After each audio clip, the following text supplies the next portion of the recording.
Hey, what is going on, everybody, and welcome back to the College Info Geek podcast, the internet's best resource for students looking to get ahead, but a terrible resource for learning how to become the world's best Beat Saber player. And you're never going to be it because I'm going to be it. Yeah? Yes. All right. Gauntlet thrown down for the entire internet. I'm going to beat it tonight. You don't even have a Vive. Nor do you have a computer that can even run that game. I actually didn't even know what it was. Okay. But I'm going to win. Beat Saber is tonight. Basically, it's a VR game that is essentially DDR, but instead of hitting arrows with your feet, you have two lightsabers and you slash blocks. Oh, that sounds awesome. It's really fun. Wait, you haven't played it yet? No. Oh, dude. Okay, well, you're going on vacation, I guess. You're leaving me forever. It was an accident. But whenever you come back, let's play it. Okay, that's a lie. It was clearly not an accident. I'm not accidentally driving to Utah. That'd be ridiculous. That's on purpose. Whoops. That's on purpose. Anyway, my name is Thomas Frank. I'm here, as always, with my good friend Martin Bamey. And I have tea today. That's true. It's been a bit. It's been a bit since I don't have tea today because I was already drinking this. Well, it's like sparkling water's got calcium in there. I'm drinking a little sparkling water vitamin. That's fair. So calcium's good to have. I wonder if there's any calcium in my tea. Well, I doubt it. I've been healing bone, you know? That's true. I need them calcium vitamins. Yeah. Oh my gosh. I wonder what's going to happen the first time you go on a plane and you have to go through the metal detector. They tell me that it shouldn't set it off, but they have not explained to me why. So I don't know if it's a size or if it's a type of metal, because I don't know what type of metal. It may be sizes. I'm not sure. My belt buckle does not set off the one I go through. If I wear my Iron Ranger boots, it does, and I have to take them off. But if I wear my fashion boots, which I think still have like slightly metal little eyelets for the laces, that doesn't set it off. Yeah, I don't know. I'll find out when I get tackled to the ground and they re-break the finger. Yeah. Looking forward to that. Yep. Just kidding. Before we ramble on too much, as you may have noticed from the words you probably clicked to either download or watch this episode, we're going to be talking about how to get out of debt in this episode. And I do want to preface up front before our chit-chat here that we're not going to get too much into the specific programs offered in the United States of America for things like debt forgiveness or consolidation, things like that. We have talked about that in past episodes, and I will have those linked up in the show notes. We've talked about that on Listen Money Matters in the past, and we have an international audience here. So what I want to talk about is the broader view of just like how to pay off debt quickly, regardless of what kind of debt it is. You know, we may end up going into some specifics about student debt, but this is not an episode that is only about student debt. This is an episode about how do you get out of debt, whether it's credit card debt or whether it's car debt or whatever it is. Yeah. So just to put that out there for anybody wondering what exactly this episode is going to entail, it's going to entail that. And it's not going to entail us singing the DuckTales theme song for an hour long straight. Though we could do that. We could pivot. You may have just replaced the VeggieTales song that was in my head before that. So shoved it out. There it is. Yeah. For listener context, we're talking about how when you have a song stuck in your head, you have to push it out with another song. Yeah. You know, such as our editor's favorite song in the world, Fruit Salad Yummy Yummy. Oh, that's a great song. Anna's going to be very annoyed with me when she's editing this episode. I'm going to be happy, though. I'm going to be very happy. Though I'm in the moment, I'm probably going to laugh, but I'm probably going to be doing work, and then she's going to yell at me from the other room, and I'm going to be in trouble. It's okay. Yeah. That's okay. That's a problem for future Thomas to deal with. So we have a big announcement. This announcement is, as almost all podcast announcements are, late. Yeah. Because we are recording this the day it happened, but of course this episode is coming out in, I think, 2 weeks or 1.5 weeks or something like that. But, and this has been a long time coming, we have a brand new look, feel, theme, whatever you want to call it, for the College Info Geek website. And my hat goes off, even though my hair looks terrible under here, to you, sir, because it's been quite the project for you. Oh, it has. I think I finished designing it back in May. It's taken a while, and obviously I lost a lot of momentum when I couldn't type for a second. True, breaking your finger does make you a slightly slower coder. It really threw things off there. I had to learn how to type skipping one finger. Dang. And I got pretty good at it after a while, but it took some time. It's like that that battle mode in Guitar Hero where there's like the power up that just disables one of your opponent's buttons. Yeah. I hated that power up. Well, in real life, you just break their finger. Yeah, you've disabled one of their buttons. Yeah, I did not mean to do that or be part of the adventure that caused that. But I digress. CollegeInfoGeek.com is now, well, I think the biggest thing is it's now much, much, much faster. It is definitely faster. It's so fast. I was browsing around on it in my phone this morning, and I was like, this feels like an app. It doesn't feel like a mobile website anymore. So I think that's the coolest thing, is it feels different. Yeah. It's a lot simpler. It looks a lot cleaner on desktop. There's no sidebar. There's no weird boxes that overlap each other. Definitely gone a simpler route with the design aspects, but I think that, that works out in our favor because on mobile, anything you can do on desktop, you can now do on mobile. There's no compromise that I can think of. Yeah, it works great. Yeah. In fact, I would say the mobile site is possibly more full-featured. Because of the little slidey thing? Because of the slidey thing and so we built this table of contents plugin, right? Oh, yeah. So anytime you go to an article, all of the subheadings are going to be clickable from this table of contents drawer you can open at the top. And you can do that on desktop and you can do that on mobile. But on a mobile, when you're scrolling, there's also this like sticky header where you can open up the table of contents. And we didn't put it on desktop because we felt that it was super easy to scroll up super quick on desktop. Yeah. I think you can even just hit home on your keyboard to go to the top of the page. But on mobile, that's not an issue, or not a thing you can do. So we added in that. And there's a bottom menu, and there's all kinds of cool stuff. So if there ever was a time for you to go check out the show notes, then this may be the episode to do it, just so you can see all of Martin's handiwork. And I guess some of mine too. I did design it, but I think designing it was a little bit easier than coding it. Every time I tried to code a new little thing, I was like, okay, this is an interesting feature. And then I'd run into 100 problems while doing it. And then a bug. Yeah. Under every rock that I overturned were several more rocks that all needed overturned. It was a thorough process. Andrew kept asking me why the site was taking so long to launch. And I was just like, there's 8 years of content on there. There's so many bugs. Yeah, because I didn't want to break a bunch of stuff. Yeah. I mean, we could have launched it. We could have just broken stuff and slowly upgraded it, but... And I think you could have brute forced certain things, but from what I've gathered, because I haven't forgotten how to code at this point, but my coding knowledge is stuck 5 years ago in the past, so I don't even know what rems are. But from what I've gathered, it seems like you've built it so it's very adaptable to future changes. Yeah. Rather than just having I built it every so that page kind of slapped together. It was so hard to upgrade the last version. Yeah. Anytime we wanted to add something, I was like, oh God, I have to dig through that again. Yep. But now it's like scalable. The upgrading this site will be easy. Which is good, because you know how I get weird ideas. Also, I made a lot of it variable stuff that you can change in the back end rather than having everybody ask me to make small changes to stuff. Yeah. So a lot of work for now, Martin, but less work for future Martin. Yeah. And that will be useful.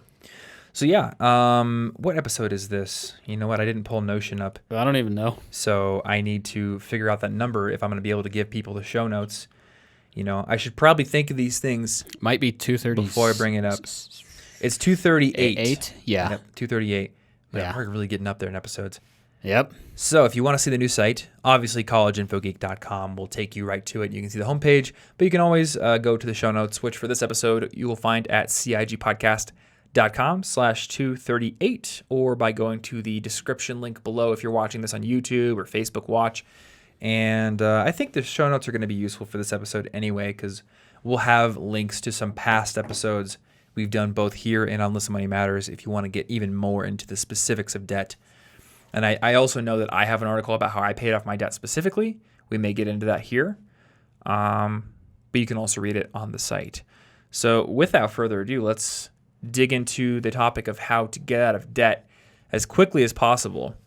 And I think I want to just jump right into a discussion of the two main methods for paying off debt that are kind of thrown about on the internet.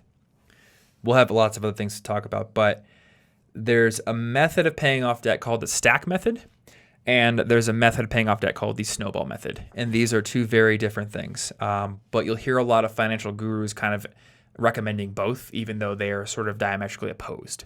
So I want to have a little bit of an in-depth discussion of what each of them are and then which one you should use depending on certain factors. And so I don't talk for the entirety of this episode, because I did host a personal finance podcast for 3.5 years. There's a danger of that. I want to put the question to you, sir. Do you know what these methods are? Oh, I do. Oh, okay, cool. I do.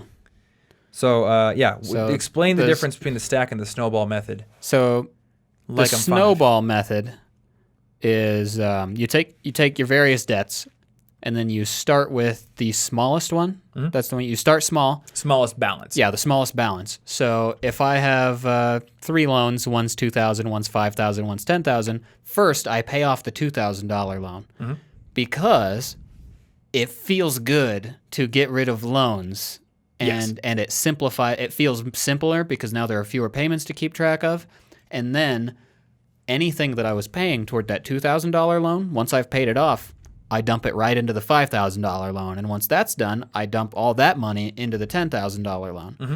So it goes from smallest balance to largest balance, and you don't care what the interest is on any of them. So it may not be mathematically the smartest, but it's emotionally beneficial to get the debt off of your shoulders and feel like you're making progress. Yeah. Whereas the stacking one is similar in that you continue to dump what money you were paying on one onto the next one, but instead of the smallest balance, you start with the highest interest rate. Yep. Because mathematically, this saves you the most money. Exactly, yeah. If you pay off the 10% interest rate and then the 8% and then the 5%. Mm-hmm.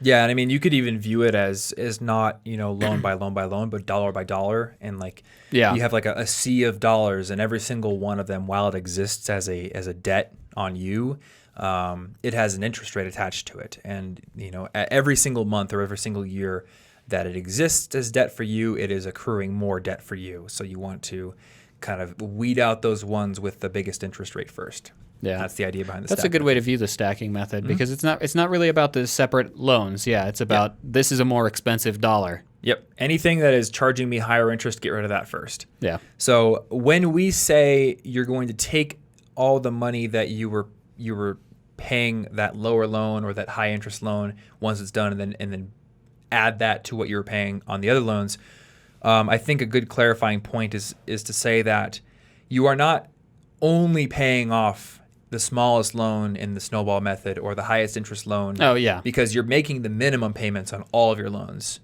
all the time. Like, you have to do that. Otherwise, you go into default. And that's not going to help. The bookies show up at your house, and they take your dog, and then your name is John Wick. And you could trade your kneecaps to get out of debt. I guess that's a way to do it. Actually, usually you can't. Probably still won't get out, Usually they take your kneecaps, and they still want you to pay the debt. Aw. So you could trade, I don't know, something more, such as like your life and your family's life and everyone you ever knew, maybe. That's cheap. That's cheap, yeah. That's a good deal. I've seen Limitless. I don't want to go down that route. Also, I always thought that was the dumbest decision he made in that movie. Did you ever see Limitless? Yeah, I don't remember this part, though. He starts taking these super smart pills, and he cleans his apartment, he finishes his book, and then he starts investing, and he's making ridiculous returns, and he gets, I guess, hubris or impatient, so he goes and takes out a gigantic loan from like some mob bookie, and the mob bookie's like, if I give you this money and you don't pay it back, we're going to brutally kill you. And he's like, okay. Dumb.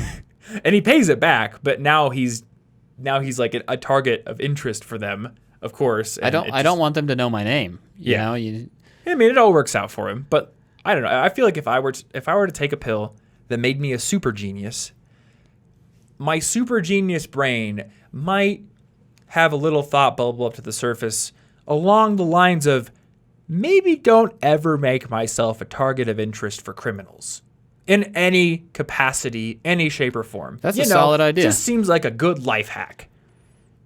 Yeah. Like, I don't know. I'm aware of the fact that at any time when I'm out in public, like, anybody physically could punch me in the face, but they have no reason to. Why give them a reason to? It's good life advice. Anywho, so you're paying your minimum payments. That's the life lesson from that whole tangent. And it could be, I don't know, $25 a month, $50 a month, whatever it is.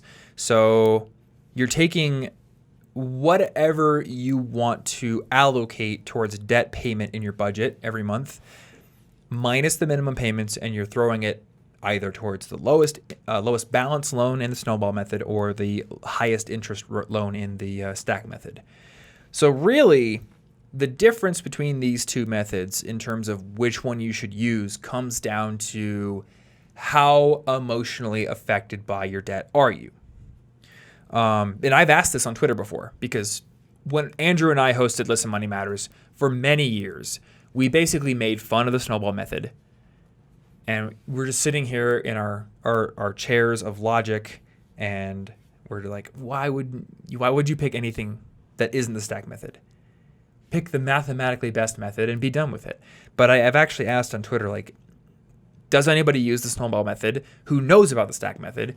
And like, why do you use it? And people have said it's because I do actually get value emotionally from seeing those loans be cut down. For me, it was always different. For me, it was just watching the total balance of everything put together go down. And I had a spreadsheet for this.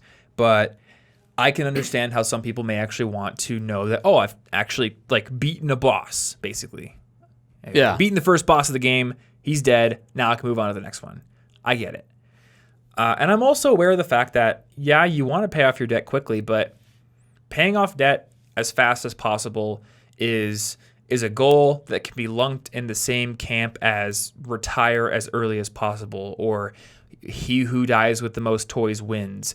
It's like a maximizing or minimizing goal, and I've just come to the conclusion that maximizing or minimizing numbers externally in your life doesn't actually make you happy.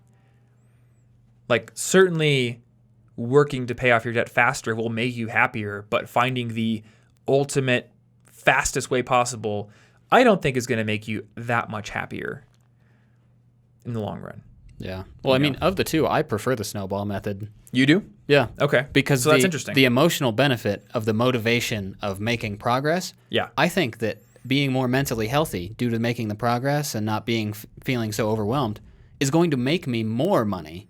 That's a really good point. You know, and the amount of interest, like, honestly, compared to the amount of money I borrow, obviously it's not a big percentage. And like, Yeah. I don't care as much about that interest because I think that with the proper mental health and motivation and work, I can make far more than that interest will cost me Yeah. if I stay, you know, like motivated and happy. Yep. That's a really good point. It's like it's a mental investment in myself in the same way that if I buy a new computer, it may cost me more right now. Yeah. But if I use it right, like obviously my MacBook that I bought like so many years ago has clearly paid itself off many times over. Yeah. But it was expensive at the time, so mathematically it was like maybe I shouldn't go with this one. Yeah, that makes total sense to me. It's a little interesting to me that you, being as logical and rational as you are, would pick the snowball method, but I think that's just further validation for how important the emotional impact of debt can be. I put a lot of value in self-investment. Yeah. Well, and I totally agree with that. And like feeling overwhelmed is no good. Yeah. Like, I use the stack method, but my brain was able to sort of just lump everything together and then derive emotional pleasure from the just looking at the line go down overall. Oh, also, like, I had a Google spreadsheet with a chart, and I would just look at the graph line go down every month and be I like, didn't yes. make a chart. I don't always have a making chart, charts. but also it simplifies things. So I also like the idea that I would have one fewer payment to keep track of. That's true. It does simplify things for sure. So Yeah. I want to go down that line of discussion that you brought up about mental investments helping you pay things off earlier. So, and I want to tell a story that that happened to me when I went to church as a kid. So, this was probably when I was a teenager, but growing up, I was in Baptist churches pretty much my whole life. And I'll be honest, I don't remember a whole lot of what was said on the pulpit, but I do remember this vividly. There was I guess like a visual demonstration the pastor gave where he had the assistant pastor come up on the stage, and they both had a block of wood, and their task was to screw 5 screws into the block of wood each. So the assistant pastor had a screwdriver, And he basically started immediately. Started screwing things in. All the while, the pastor takes out like the plastic case with a drill in it, has to open it, has to plug in an extension cord somewhere off stage, then has to plug his drill into the extension cord, has to put a drill bit in. And by the time he had done that, there were probably already, 1.5 or 2 screws in the assistant pastor's wooden block. So he was ahead. But of course, in about 30 seconds, the pastor had totally gotten all 5 screws in there. Yeah. So, and I guess the lesson that they were trying to teach is that if you take some time to, say, sharpen the axe, like I think Abraham Lincoln once said, if I've given an hour to chop down a tree, I'll spend the first 45 minutes sharpening the axe. Yeah, I think I've heard something like that. I'm butchering the quote, but I'll ask him. Yeah, we'll ask him. We'll dig him up. We'll use an Necronomicon. It'll be fine. No consequences. I've seen Halloween movies. Usually when you wake up a dead body with a Necronomicon, it goes back to sleep once you've asked it your question, because dead bodies are there to serve only your whimsical interests.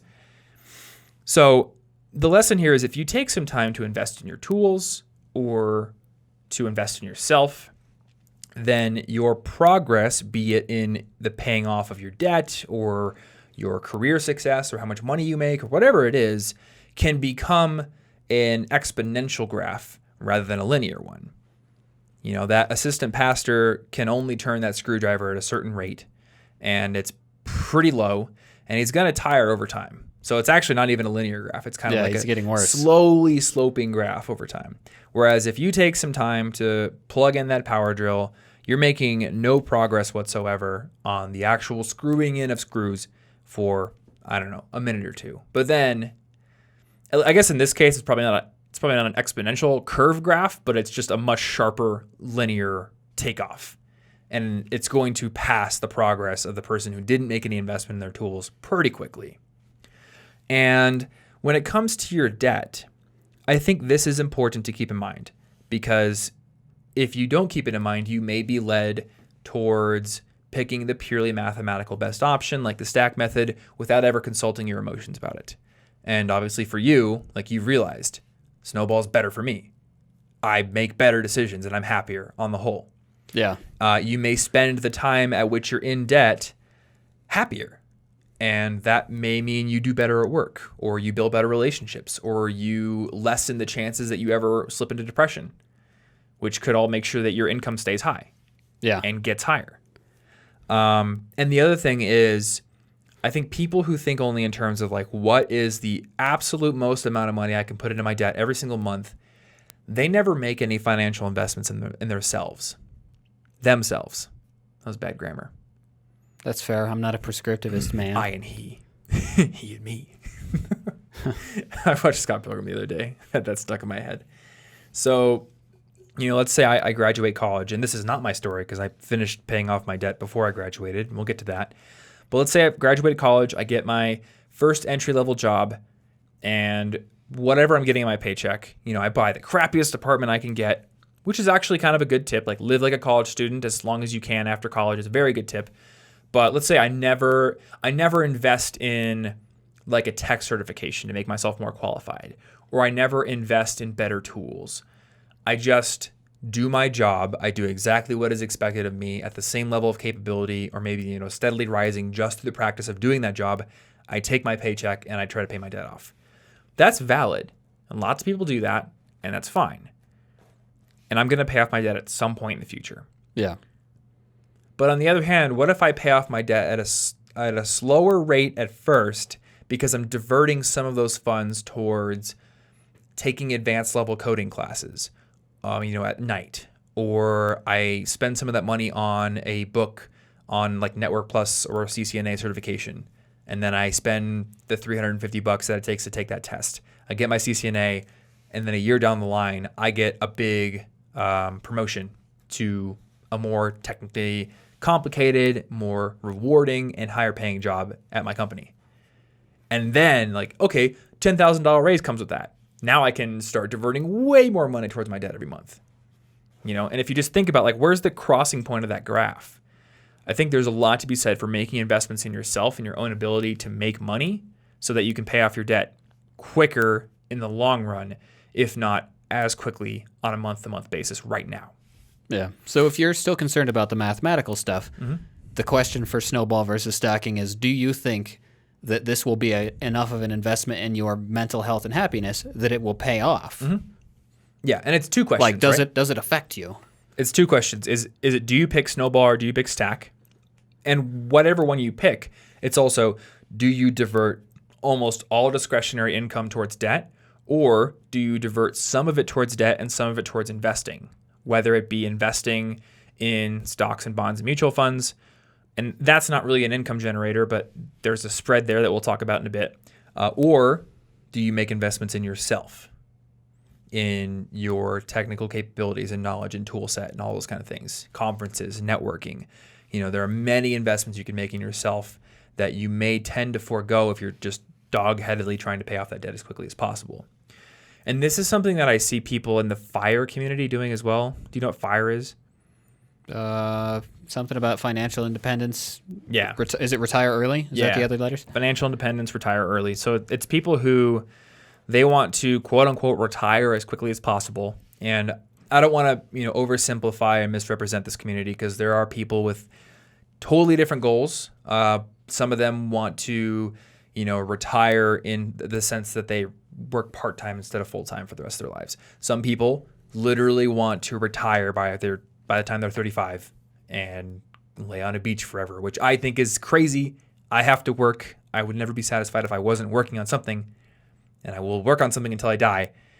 But part of that community's mindset, I think, is this single-minded pursuit of a number. And that number is usually built upon something called the 4% rule. So 4% rule, for people who don't know, is this idea that if you can build up a nest egg that is invested in the stock market, in like an index fund that's making, say, 7% on average per year, then let's say we want to be conservative. If it historically makes 7% on average per year, let's be really conservative and say it's going to make 5 guaranteed.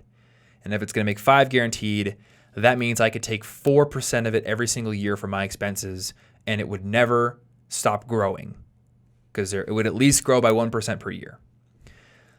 So basically people take that rule and they figure out what they would need to live every year for their personal expenses, and then they just reverse the math to figure out what the nest egg is.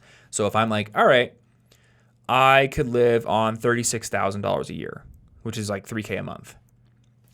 In that case, I need about $900,000 in some sort of investment fund, because I think $36,000 is 4% of $900,000. I'm pretty sure, because that's the goal I had on my impossible list. I haven't actually done that calculation for this podcast prep. If you want to do it and call me out on being wrong, you can. But I did that. So, and I counted myself as part of this FIRE community for a while. And I think this was when I was 23 or 24. I even went on Fox News to talk about it, like their business channel.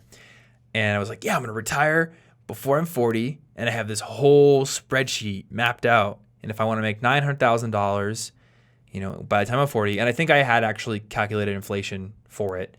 But if I want to make whatever that amount of money is by the time I'm 40, that means I need to invest X number of dollars per month, every month until I'm 40.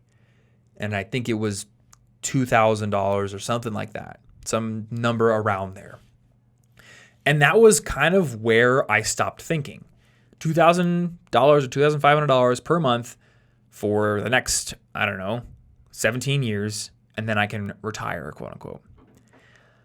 But over the course of the next few years, I started to realize if I make investments in myself and my business now, then I may end up in a situation 5 years down the road where I could invest $5,000 a month.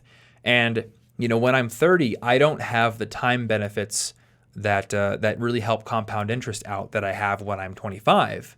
But I can offset that by having the ability to put in more money every month. So that's kind of what I've done. Like, I don't put in $2,000 a month into my stock funds. Yeah. I invest that money in this business. Yeah, and like if you couldn't think of anything better to invest it in, then sure, it could go there. Right. But if you see potential for growth, it's that's worth chasing. Yeah, and so nobody should take this story as a justification for just not investing. Like if you're just like, oh, well, that makes a lot of sense, Tom. I'm going to slash my investment budget in half every month, and then I'm going to take that $500 and spend it on Transformers figurines and Nintendo dogs. They're going to flip those on eBay in 20 years? That's true. You could flip your Nintendo Rich. dogs. But that's a pretty poor investment. That's poor investment strategy. But if you see something more worthwhile, like your personal investment or like a business idea you have, why not go for that? The other thing is, do I really, and I get the argument for investing and sacrificing and the blood, sweat, and tears and everything, but do I really want to spend the next 17 years of my life sacrificing my time, sacrificing my discretionary income, all in the pursuit of this lofty ideal of retiring at 40? Do I really want to do that? Like, these are the healthiest years of my life. I could do a lot with them. Why live like a hermit crab now so I could basically like not participate in the human experience as I feel it should be carried out when I'm 40? Yeah, well, you're gonna miss out on so much for the time being if you're just sacrificing everything in name of the number. Yeah. And I don't think that's gonna be worth it. Yeah.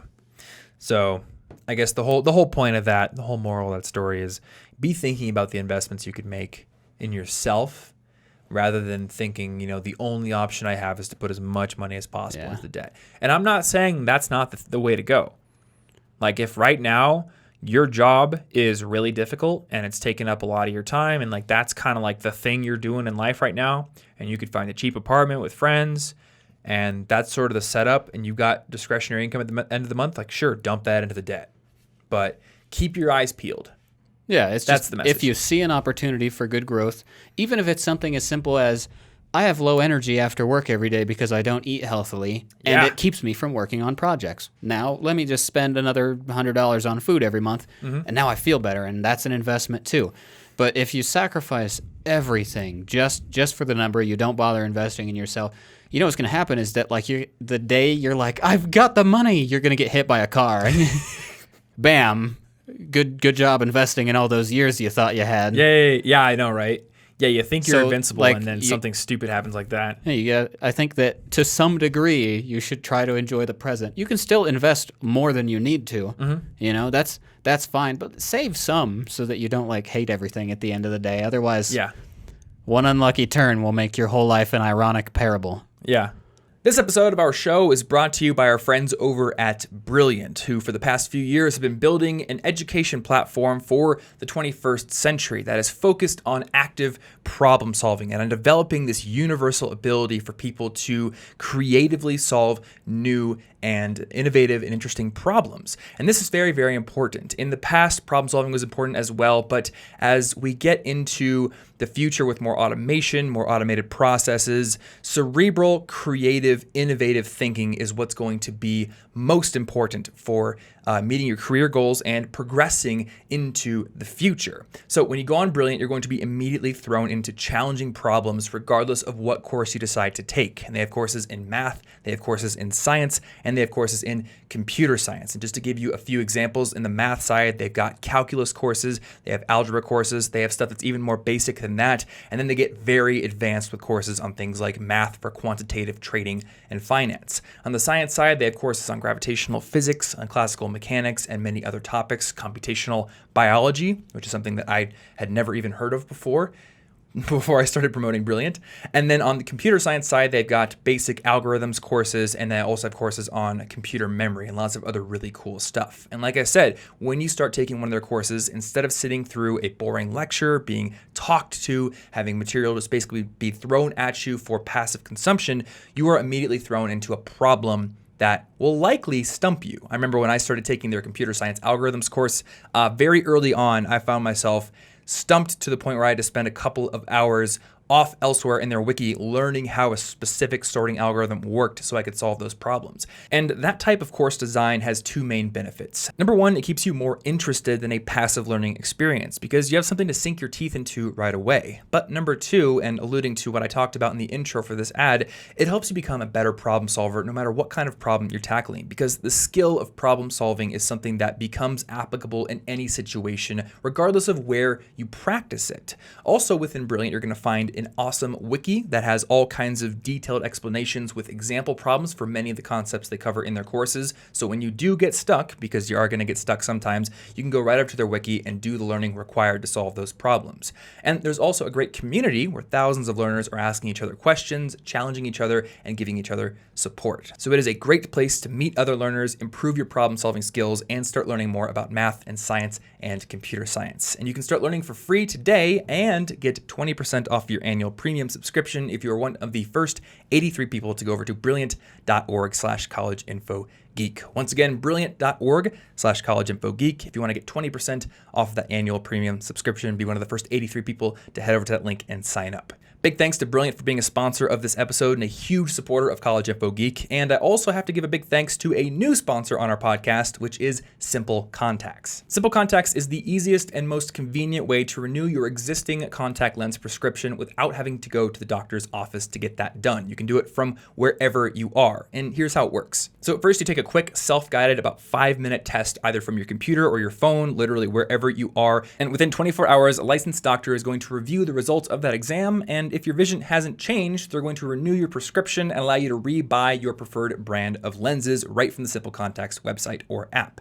So you might be asking yourself, why do I want to do this instead of doing it the way that I have always done it? And the main benefit here is that it saves you a lot of time. You no longer have to fragment your week by scheduling a doctor's appointment, getting to the doctor's office, sitting in the waiting room, going and talking to the doctor. Instead, whether you're on your couch or you're at school or you're on the bus commuting somewhere, you can get that test done. You can get those contacts reordered really, really quickly. Additionally, this is a very reliable service that was designed from the ground up by, and I had to learn how to pronounce this term, ophthalmologists.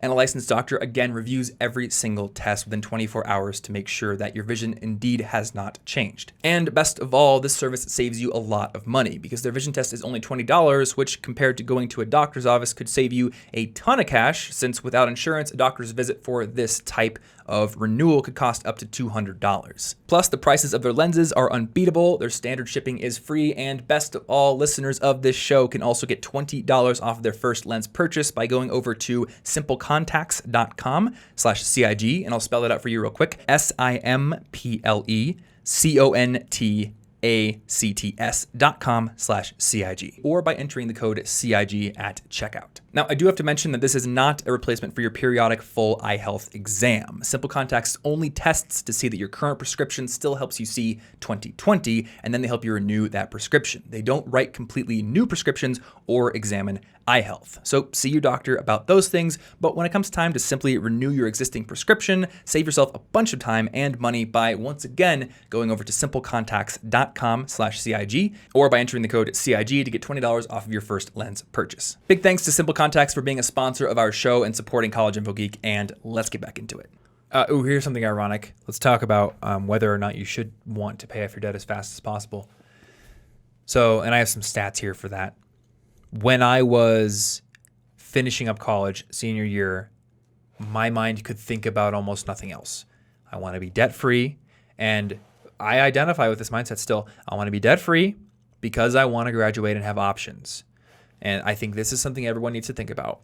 If you have a lot of student loans, and especially the high school students listening to this who may be thinking about taking on student loans, if you graduate with a lot of student loans, that may reduce your options for what you can do after graduation.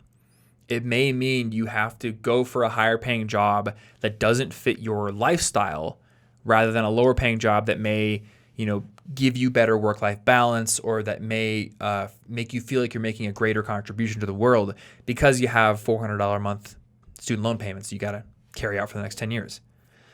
So think about that. And that was a big thing for me. I wanted to graduate, and I was like, if I want to travel to Japan again, I want to have that option. But if I have a bunch of student loan payments, like, that may not be an option. I may have to find a job. I don't know.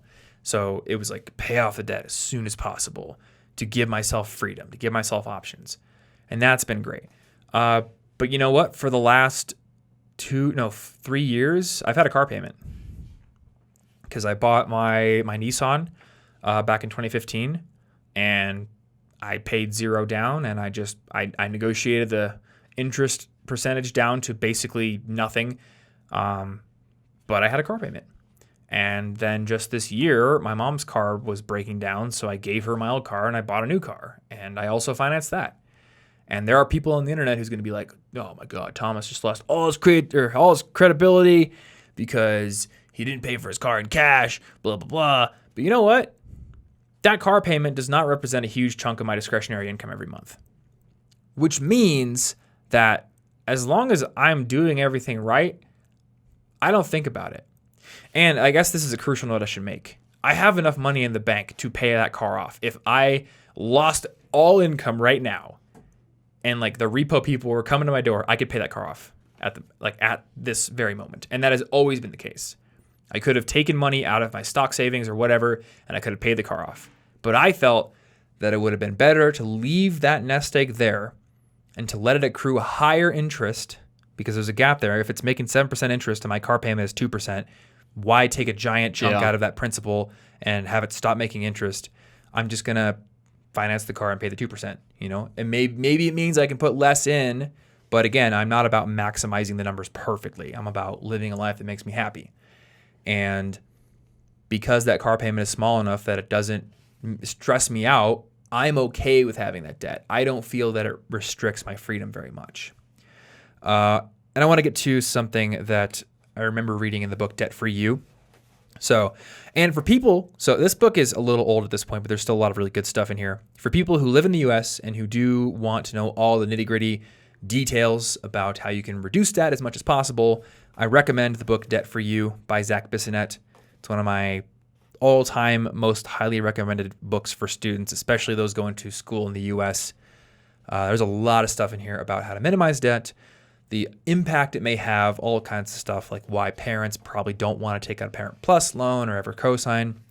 But there was this interesting study, and let me see if I can find it. I'm really afraid that the page now turned on me. Here it is. Nope, it's right here.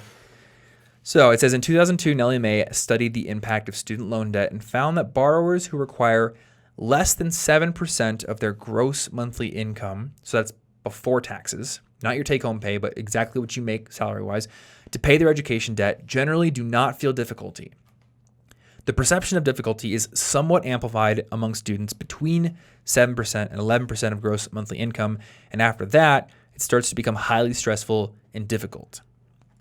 So, and he says, keep in mind here, Nellie Mae is part of Sallie Mae. It's a publicly traded for-profit company that gives out student loans. So always take these kinds of studies with a grain of salt. But whether or not the numbers are perfectly accurate, I think it illustrates the point that debt itself as a concept is not evil. And we could go into Michael Graeber's, or is it Michael Graeber? I think it is. His book, Debt, the First 5,000 Years, and talk about how like debt is the literal concept that holds society together. But my point here is just because you have debt doesn't mean like it's bad. Like debt itself is not evil. Too much debt that limits your freedom, debt that keeps you trapped forever because of a high interest rate or a high enough payment that you're unable to do, you're unable to meet your expenses, you're unable to move up in life. That's bad, and that should be avoided or paid off as quickly as possible. But it doesn't mean that any debt is evil. And I think a lot of people love to take this stand. It looks very good. It looks like you're the 300 general on the hill holding the sword up, facing the evil Persian Empire. When you take a stand like, debt is evil, because it makes it very easy for people to get behind you. People love to rally behind a cause with an enemy.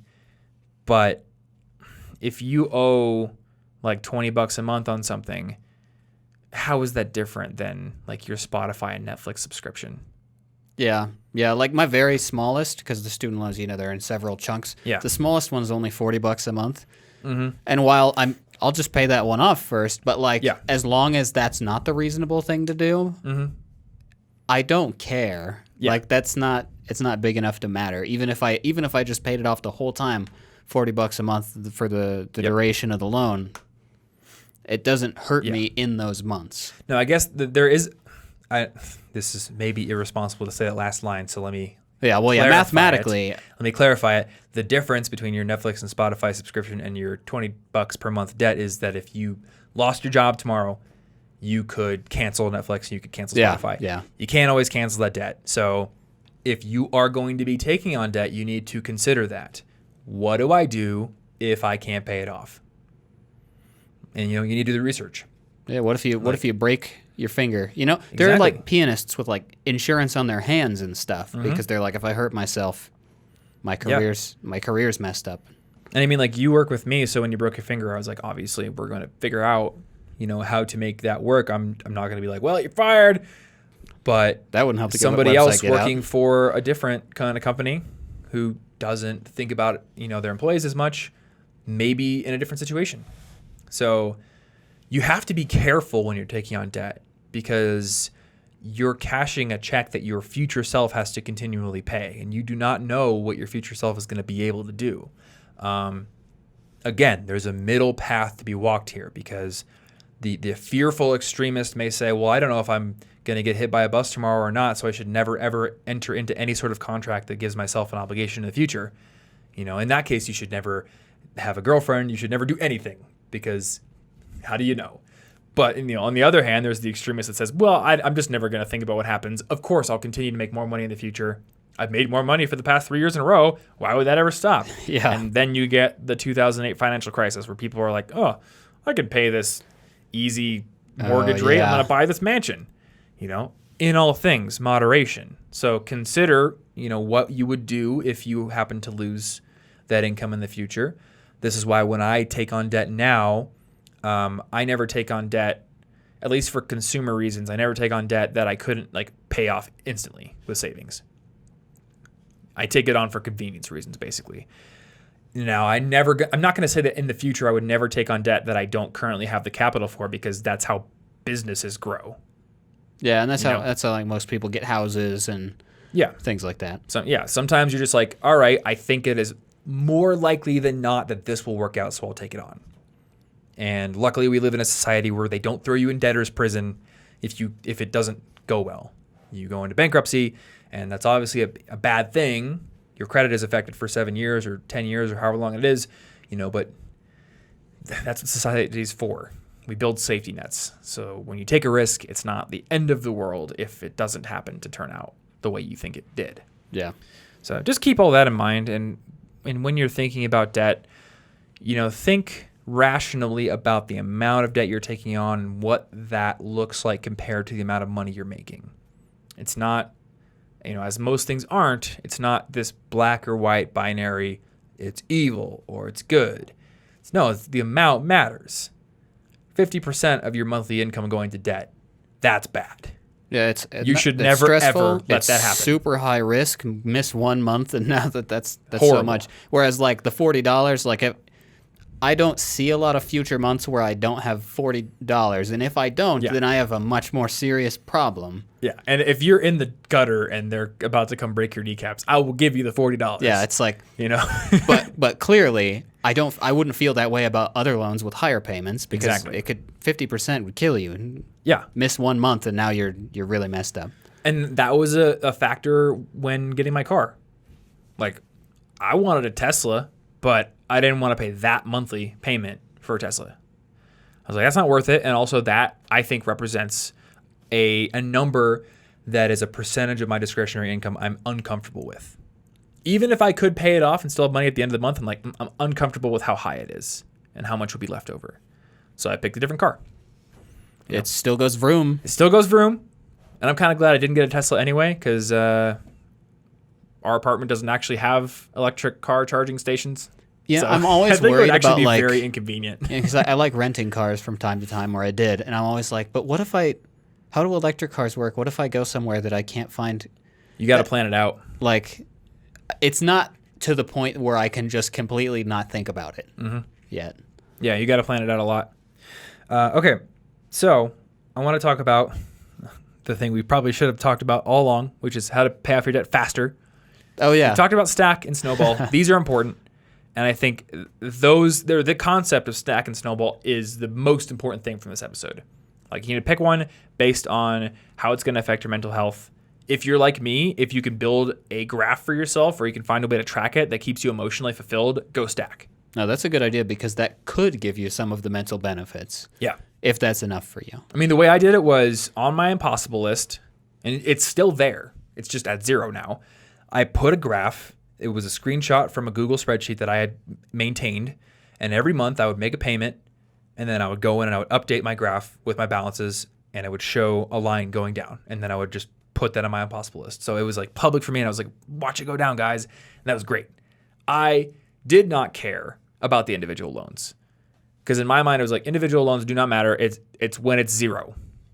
All that matters to me.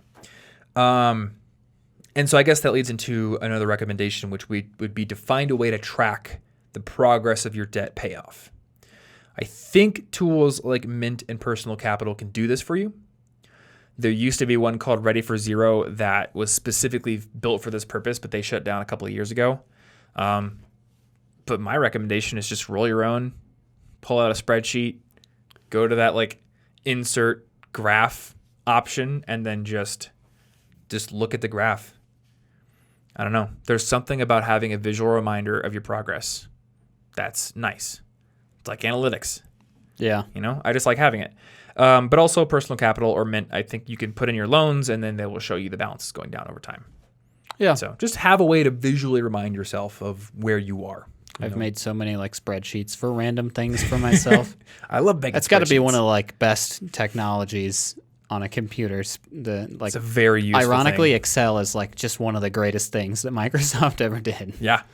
I mean, dude, like a table with formulas, like It there's sounds so boring, much but you can it's do like with it. I've used it for everything. There are bored office workers all over the world who have made literal video games in Excel. It's that powerful. I think like people have recreated Legend of Zelda in Excel. Well, I'm going to be looking that up later because I didn't know about that. They've done some really cool stuff. I've never done anything that cool, but I do have, and actually I would recommend people do this, and I have recommended it in the past. I have a whole spreadsheet that lists my income sources and all my personal expenses and my average investments, and then I have like a total column where it will show how much should be left over every month, given how much you're making, given how much you're spending on average. It's like my meta budgeting tool. I'm not tracking actual expenses like you do, but I'm at least going in every once in a while, seeing like, all right, here's what my expenses tend to be in each category, filling those into the spreadsheet and making sure like we're good. And I've also got calculators for how much money is going to housing, how much money is going to investments, and the percentage, because I think it's important to have maybe, I forget what the percentage is, but it's like, I don't want to be spending more than, I think it was like 20% of my income on housing, and I want to make sure I'm investing at least 15% investments, things like that. It's important to have. So the last thing I want to talk about here is, well, actually, last thing on my list here is something called the money pipeline. But before I talk about the money pipeline, let's talk about a few other things for decreasing your debt quickly. The most important one, I think, is looking into, not necessarily going for blindly, but looking into consolidation. So consolidation is essentially where you take on a new loan which pays off one or more of your existing loans. And the reason that you would do this is because the terms of the new loan should be more favorable. Typically, it's going to be a lower interest rate, or in certain circumstances, maybe it's a longer term of payoff, which means your monthly payment would be lower. That may mean that you end up paying more in the long term, like if you end up paying more total because it's more periods for interest to rack up. But certain people find themselves in a situation where it's like the interest doesn't matter, it's how many dollars am I paying per month? Because like I'm on a fixed income, or my boss won't give me a raise. I have not gotten my freelance wiener dog walking business off the ground yet. I'm making X number of dollars soon. And, the wiener dogs are coming. But for now, my student loans or my credit card payment or whatever it is, it's too high. The rent is too high. So I need to get that payment down. So anyway, consolidation basically just gives you a new loan that should have favorable terms compared to what your current things are. If you have credit card debt, like a substantial amount of credit card debt, which I hope that no one listening to this ever has it, because you should pay off your credit card in full every month, and you should never use your credit card to buy anything that you could not buy with your debit card or cash immediately. But if you're in that situation, because no one's perfect, then you may want to look into consolidation, because credit cards typically have an interest rate over 20%, which is insane and can very easily trap you in debt forever. Like that interest compounds. So say you've got $10,000 in credit card debt, accruing interest at 20% per month, and you're making a minimum payment of $50 a month, you're never going to get out of debt. That is a trap. Yeah. And you know people who are in traps like that. Yep. You just don't get out. Hey, they don't send you all those credit card offers because they want you to have money. Yeah, they want money. So debt consolidation services, and you need to do your research on the terms and the reputations of these. Obviously, we can't vouch for any one service out here, but they can pay off a lot of that debt from your credit card. They can give you a new loan that maybe is at 7 or 8%. Now you're accruing a heck of a lot less interest every month. Yeah. Or maybe you accidentally bet on a dog race and now the bookies want $500 a month from you. I don't think the consolidation service is actually going to consolidate your bookie debt, but just say you have like some big, huge monthly payment every month and you need to get that down. It's possible a consolidation service could take that, give you a new loan. The balance is going to be the same, but now it's like a 10-year loan instead of a 5-year loan or something like that. You can look into that. But the main reason you would want to look into this is if you have super high interest debt that you want to consolidate down to lower interest debt. That's very useful. Get rid of those high interest rates as much as you possibly can. And again, we have a lot of international listeners, so it's hard for me to recommend a ton of specific resources, though I know that here in the US at least, there are sites like SoFi and Credible, and these can both offer consolidation services. I know SoFi is pretty strict about who they accept, at least at the moment. They may be getting more lax over time as they grow. But when we talked to their CEO and LMM, it was like you basically need to be either like a doctor or a lawyer or a very high income, graduate degree holder or something, or on the way to being that. It's possible that they have expanded their offerings now. There's also sites like Lending Club, which are almost like crowdfunded lending. Oh, yeah. Where if I'm an investor, I can chip in $25 towards a pool that will eventually become a loan somebody else could take. And that loan may be, 8% interest for that person. So I'm making 8% interest on my $25. Pretty good, actually. And in exchange, that person is getting a loan they can use to pay off their 20% interest credit card debt. And now they only have to pay off an 8% interest loan. A lot more favorable for them. So yeah, that's a really big thing. And I know we've done an episode on Listen Money Matters about paying off debt really quickly. So I'll link to that in case there's anything I'm forgetting from that episode. But the consolidation and then the selection of the method that you're going to use to pay is important. And then I think asking yourself, what can I do to increase my income now, is the next biggest thing. Yeah. Like, can I get a certification? Can I take a class that would make me more qualified at my current job? Can I take on a second gig or do something freelance to bring in more money, just to chip away more dollars? And then the last thing I want to talk about here, and we've talked about this in the budgeting episode, but I want to review it, is the money pipeline. So this is just a way that I like to visualize the flow of your income and where it should be allocated every single month. Because you take in your income every single month, you may not want to like immediately throw it all to debt. So I think there's an order at which you should do this. And the order in my mind is you bring your money in, you're gonna have certain fixed expenses like rent and your subscription to Crunchyroll, non-negotiable it's things. not an option. You just need Man it. cannot live without Dragon Ball Super every week. I love Dragon Ball Super. Exactly. So I need you to catch have up. your fixed expenses, things that are non-negotiables. You need to allocate money towards those. You need to allocate money towards your minimum payments on your debts. If you don't make these, the bookies come for you, or your credit score gets really dinged, or you go into default. All sorts of bad things happen.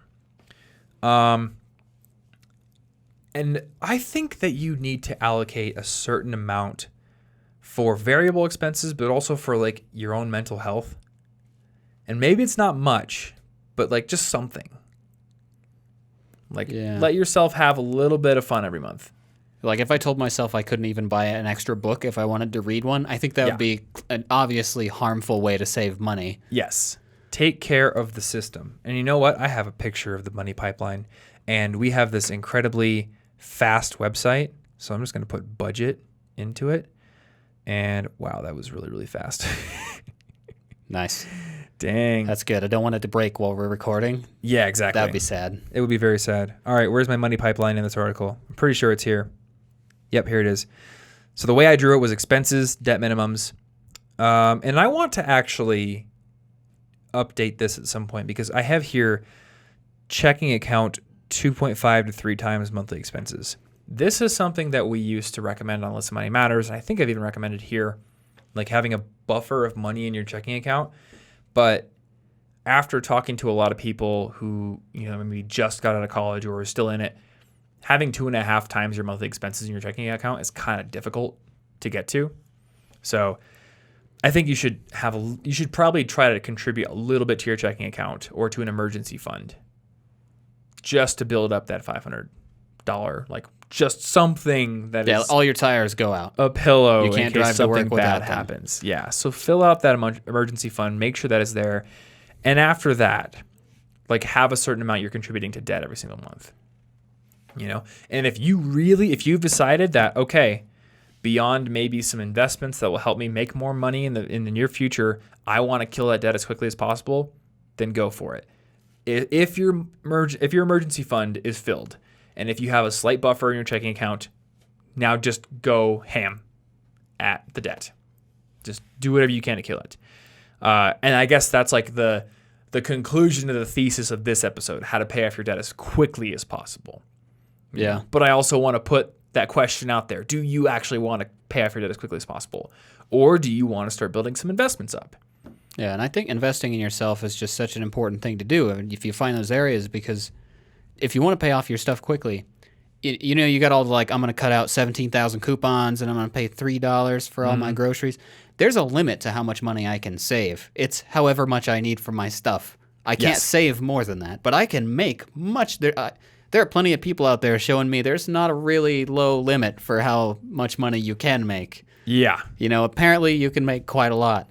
So if you focus on growth rather than what can you cut, I mean, cut unnecessary things, sure, but you need to stop focusing at some point on what you can cut and just look at growth. I've always focused on growth. It's so much more potential. Budgeting and cutting stuff feels so natural. It feels like it does. I'm supposed to look at coupons and sales and things and stuff. Mm-hmm.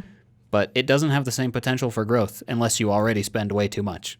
Yeah. So I guess one tip we can offer here, and this seems kind of obvious, but look at your expenses and ask yourself, are there cuts I could make? And to go to the most cliche one, could I make coffee at home instead of buying latte every morning? Yeah. But if a latte makes you super happy and it's not making you late on your debt payments, I don't know, maybe you don't have to get rid of that latte. But again, if we're sticking to the thesis here, pay off debt as quickly as possible, you can make a darn good latte at home for way cheaper than Starbucks will charge you. So maybe ask how you can reduce your expenses in a way that doesn't reduce your overall happiness on an average day, but just simplifies your life a little more. Maybe there's some slight habit changes you can make that don't make you sad. Yeah, and if you can't find anything to cut, then you don't need to feel discouraged because the growth mindset was the better one anyway. Yeah. Yeah, and so I want to talk about this briefly. And I'm always worried that this mindset comes from a position of privilege, and it probably does. But I have always operated with the mindset that if I want something, I will make more money to afford it rather than I will cut expenses elsewhere. Well, as long as it's reasonable, but you always how I've didn't operated. go with the Tesla though, because at some point that stops applying. Yeah. When it's this and you know what? Eh. So I think the other thing was okay, I have found another car that ticks most of the boxes. And I'm very aware of the fact that when you become enamored with a certain thing, your brain will do anything to justify getting it. It's I'll be saving the planet. I'll be having the amazing acceleration of a Tesla. But you know what? 2 months after I buy the car, will I care about the acceleration? All these things. And there's probably going to be better, more affordable electric cars on the market in a few years, or we're not even going to have cars because there's going to be some amazing AI-driven car network that just knows when you want to go somewhere and the car shows up and takes you there, and then it goes and serves somebody else and it's out of your life for good. That's probably coming, So I got my Kia instead for that reason, kind of understanding, you know what, even if I could make some more money to get the Tesla, and I probably could have, I probably could have buckled down for a few weeks, made a course and sold it, or went and speak at some events or make more videos. But I decided that's not worth it to me. here are the core features that are worth it to me. I'm willing to pay that monthly price. I'm not willing to pay the monthly price for the Tesla for the extra features. They're not as worthwhile. But I have, for the most part, always thought in terms of like, how do I make more money? I don't want to sacrifice the lifestyle that I've kind of built and become accustomed to. Maybe it would be worth it for me to sit down and sacrifice certain things in a deliberate fashion to improve my life in the future. But I don't want to do it from a position of needing more resources, needing to free up resources. That's just not what I want to do, And again, I'm worried that this is an argument from a position of privilege. Well, yeah, it's at some point it is difficult sometimes to just make more money, and sometimes you will have to cut things. But focusing on what you can do to make more money, even if it might be a really long-term thing, it may be you need to invest in your health first, so you have to spend a little bit more on food, but you really still aren't going to make, I'm not going to get like an extra $1,000 a month because I decided to eat healthy. That still may take time before you can make that money. Yeah. But that's an investment in the system that I think is always worth it. This is something that I struggle with for a long time. Like, I always felt guilty that I don't have some sort of like backstory of struggle. Well, you got to have one. You got to have like. And then you how get else a am I patch going to put my and mom into a You sew it on your sleeve, and then everybody thinks you're cool. Yeah, I guess. So I was thinking about this a lot in the car driving back from the airport yesterday. Like, a lot of entrepreneurs or people that you see in the media, they have, I don't know, like a backstory where they struggled and overcame some like very difficult odds, and now start from the bottom. Now we're here. 50 Cent. My upbringing wasn't perfect. Like, my parents got divorced and things like that, but it was, but you're not by 50 and large Cent. pretty. I didn't get shot 9 times in front of my grandma's house. That didn't happen. I went to a pretty darn good school, and I was afforded a lot of opportunities. And I guess like the only thing I can do with that, like feeling guilty about that, will not help anybody. It will not help anybody. So the only thing I can do is not take it for granted and continue to work hard and use the resources that I have, use the opportunities that I've been given to work hard and give back to other people, to help people become more capable, and not to like gloat, but also to be aware of the position that I'm in. And like try to, because I'm in the business of giving advice, I guess, try to look at the things that I'm going to potentially say from the perspective of somebody who maybe didn't come up the same way that I did. And I may not do it perfectly, but I still feel that no matter what position you're in, having the philosophy of wanting to grow instead of cut back as a default position is helpful. Now, I think that's the right mindset to have. The thing that makes it seem inaccessible is if you start to view it as, oh, well, that means I'm just supposed to, I'll just buckle down and get whatever I want. Because sometimes you can't, there is a limit to how much you may be able to grow short term, and you have to take that into account. If you're in a really bad position right now, maybe it's years before you make enough money to just buy whatever video games you want and do whatever you want. But that doesn't mean that you can't start slightly investing in something now. Yeah. Like again, health is probably the cheapest and easiest thing to start that is an investment. Right, yeah. I think most other things might have a higher startup cost than simply feeding yourself better and exercising. But whatever you can do now to grow, even if it's not as quickly as you want, because the quick growth is more of the like privileged thing, because once you're in a good position, you can grow quickly. Yeah. The person who's already on top, the rich people, they always find a way to make more money way faster than the poor people because they have an advantage. They have force multipliers. But the poor people can still grow. They grow slower, and they need to focus on how fast they can grow, not how fast somebody else can. Yeah. I think the beautiful thing is like everyone has a frame of reference that is defined by their previous experiences. So, my frame of reference is different than Jeff Bezos's frame of reference, and it's different from somebody who lives in a different country, or somebody who came from poverty. Like, everyone's got a different frame of reference. So, like, if you can just focus on your own frame of reference and your own circumstances and bettering those, I think you'll be happy.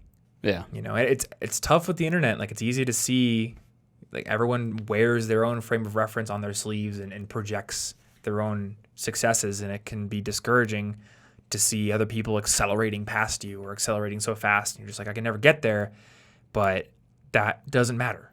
Well, we've talked about this in the Why You Aren't Successful Yet episode. Mm-hmm. Because when you're successful, you can become more successful. Every time you roll the dice, you're more likely to win when you've already won once. You get to roll more pairs of dice. Like that graph, you get better and better at winning, and it's like exponential. Yeah.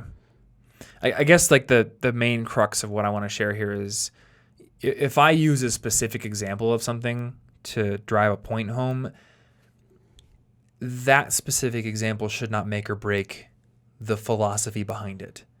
You know, Yeah. if I'm like, oh, I can take a week off of work to buckle down and fix my processes or hire somebody new, you know, there are billions of people in this world who would say, I can't do that. If I take a week off of work, I starve. And I'm like, yeah, that's true. Like that is a position of privilege. But that, as you know, if that is an example that doesn't apply to you, it doesn't mean the philosophy of, you know, figuring out what you can do to improve your own processes. That doesn't make that philosophy invalid. Yeah. You know, figuring out how to make investments into your own acceleration in any dimension of your life. That's still solid philosophy that anyone should keep in mind. You know, and I think it's responsible of us to try to think of examples that aren't so far out of the capability of the people listening to us. Oh, yeah. Well, I definitely didn't grow up with a lot of money, so. Yeah. That was a complaint that I've heard people make about David Allen's book, Getting Things Done. Oh, yeah? Like he'll make examples that are things like a business executive would do.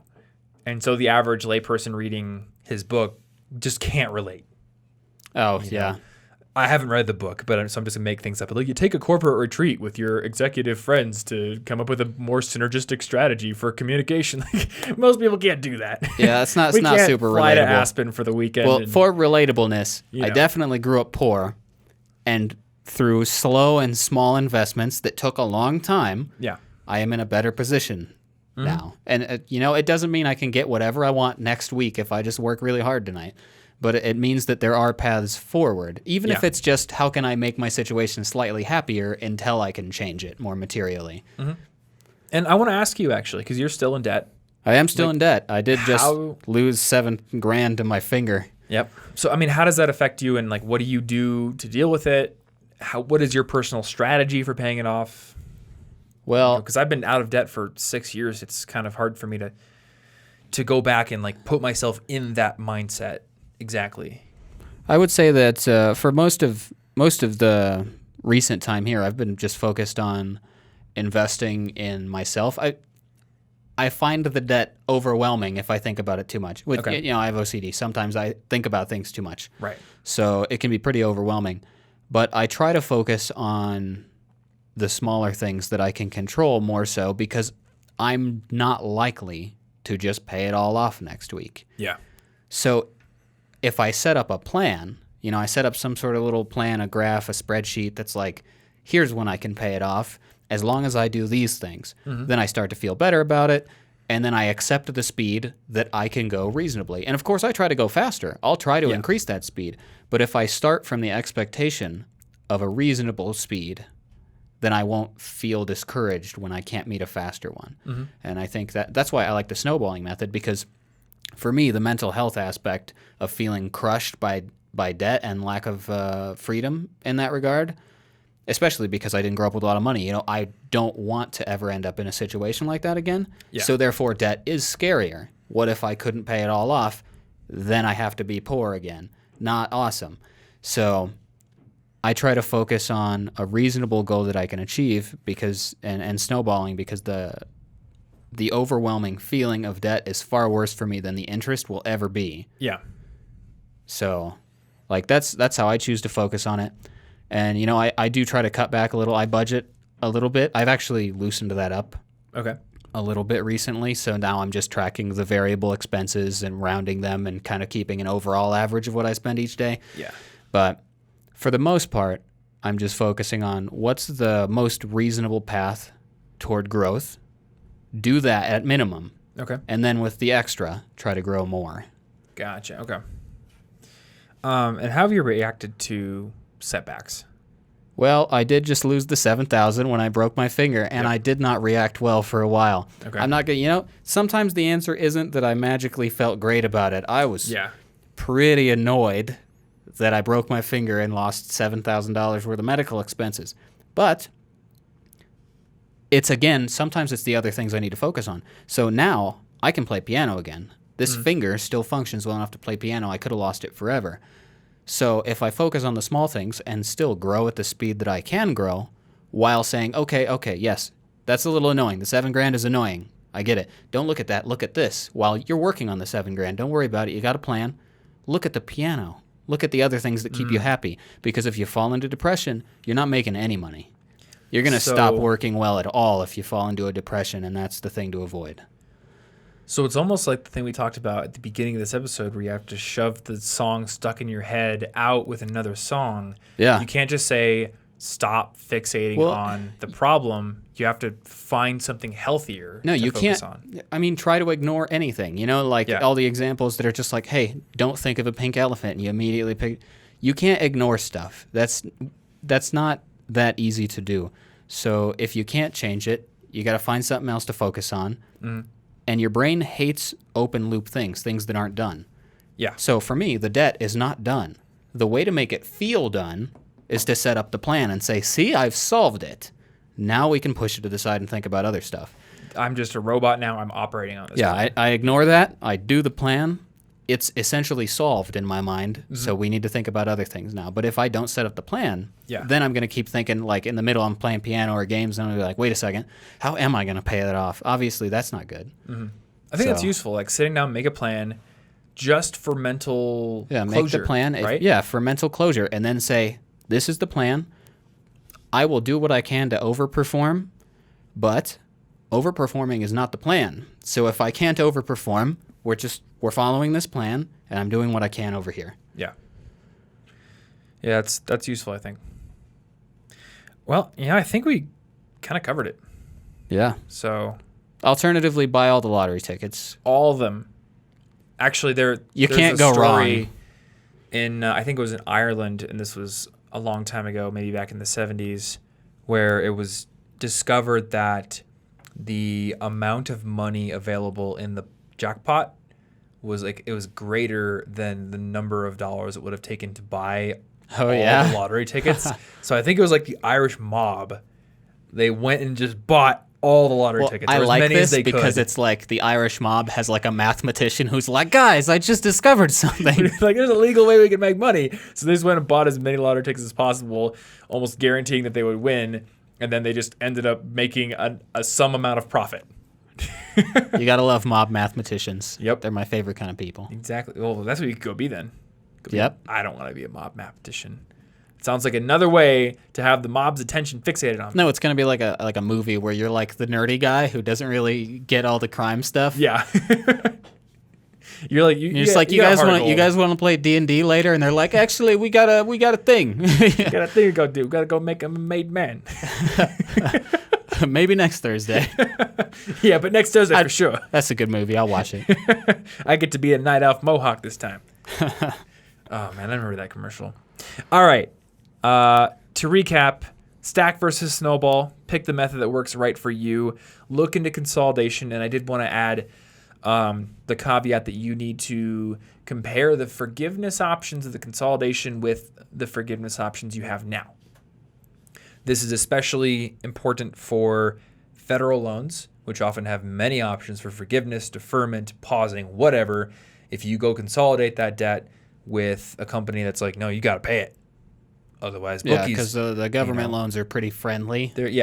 And hopefully they stay that way. But not every consolidation company, if you're doing a consolidation, you're changing it from federal debt to private debt. And there's a reason that I tell people to try to avoid private student loans as much as possible. It's because, number one, people are usually taking them on top of federal loans, and they're increasing their overall balance, and that's a huge increase the monthly balance they're going to have when they graduate. But also, they're taking on private debt. And private debt plus student loan debt, at least in this country, bad combination, because you can't bankrupt it. And if it's private, you don't have those forgiveness options. Yeah. So They're and there to you make a profit. Also, so typically cannot bankrupt debt that has been used to pay off unbankruptable debt. Like I remember on a podcast once I heard somebody say, well, here's a life hack. You just go and take out a loan from the bank, and then you pay off your student loan debt with that, and then you bankrupt that debt. Yeah, it turns out that if you don't get arrested for fraud by doing that, the court is at least going to say, well, you basically tried to like sneakily get rid of your unforgivable debt. So the new debt is now also unforgivable. Have fun. yeah, just take note that the bankers and the IRS have already thought about the numbers more than Yes. you will. They have thought about how to make money. That is their job. You are very unlikely to outfox them. Exactly. Yeah, they're gonna fox you. All right. Show notes for this episode are going to be at cigpodcast.com/238, and you're going to find links to our Listen Money Matters episode on how to pay off debt as quickly as possible, which could be a good complement to this one, as well as our budgeting and investing episodes. I think those would be good additional follow-ups to this one. We also have my budgeting post. There's going to be cool things in the show notes, so check those out. And if you're on YouTube or Facebook Watch, you'll find the description link down below the video or wherever it is. And you can click that instead of having to type that URL into your browser. Either way, go check out the new site. Hopefully you enjoy the improved speed UI. Definitely send us your feedback on the site if there are bugs that we I'm sure missed there's somehow. something. That's the life of a coder. There's Exactly. something broken on this site right now, and I don't know what it is, Something's broken. but for sure. something is. Yeah, and I'll have tweaks, and we'll all have tweaks. So yeah, let us know your thoughts. As always, if you have questions for us, you can tweet us. I'm Tom Frankly on Twitter. I'm also Tom Frankly on Instagram if you want to DM. And then you are Yo Bartholomew. And I did notice that you just broke 2,000 followers on Instagram. I did. So congratulations. Why, thank you. Yeah, go follow this guy, and you can also send him questions. Either way, the questions usually filter over to you because, Yeah, I don't know, you're kind of like the captain of the ship on this podcast at this point. I've always wanted to be a captain. Yeah. Well, we got to get you a captain's hat. I just sort of show up and talk a lot more than I should. If I find a captain's hat, I'll put it on for the episode that I found one for. Yep. I'll work on it. Anyway, if you enjoy this show and you have not done so already, you may want to subscribe on Apple Podcasts or Google Podcasts, Pocket Casts, Overcast, Spotify. We're on Spotify. Oh yeah, that's true. If you're not subscribed to the YouTube channel, hit that subscribe button, smash that like button, hit this notification bell. Please, my emotional health is tied to these external metrics. I will be depressed. Do you want him to be sad? I'm going to be so sad. I Just don't- kidding. I don't want to deal with that. Just That's true. subscribe. You will have to deal with it. But one way you can make us happy if you really want to support this show is share it with a friend. Maybe send them your favorite episode. Get them hooked on it as well. And if you are an Apple Podcasts listener, there is a directory of ratings and reviews in the Apple Podcast store. And if you want to give us a rating and review, that is always hugely appreciated. But regardless of what you decide to do, thank you for hanging out with us today. Thank you for listening and subscribing if you've done that. And we will see you in next week's episode. Stay cute.